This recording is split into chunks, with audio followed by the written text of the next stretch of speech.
Maranatha, the Lord is coming. A devotional by Ellen G. White. August 22. Time of stealing soon over. I must work the works of him that sent me, while it is day. The night cometh, when no man can work. John 9:4.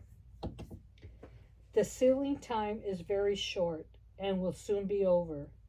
Now is the time while the four angels are holding the four winds to make our calling and election sure. I was pointed down to the time when the third angel's message was closing.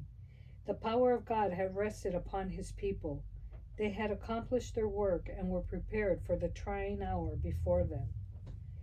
They had received the latter rain or refreshing from the presence of the Lord, and the living testimony had been revived. The last great warning had sounded everywhere, and it had stirred up and enraged the inhabitants of the earth who would not receive the message. I saw angels hurrying to and fro in heaven.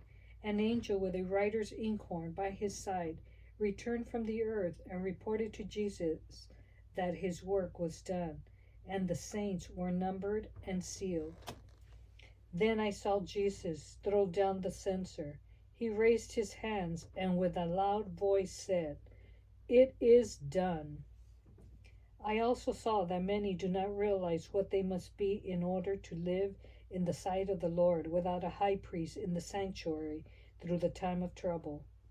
Those who receive the seal of the living God are protected in the time of trouble, must reflect the image of Jesus fully. I saw that many were neglecting the preparation so needful and were looking to the time of refreshing and the latter rain to fit them to stand in the day of the Lord and to live in his sight.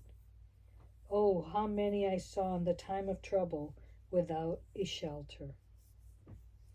When Jesus leaves the sanctuary, then they who are holy and righteous will be holy and righteous still, for all their sins will then be blotted out, and they will be sealed with the seal of the living God.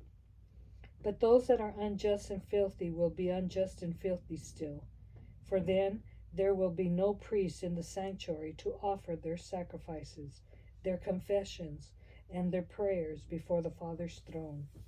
Therefore, what is done to rescue souls from the coming storms of wrath must be done before Jesus leaves the most holy place of the heavenly sanctuary.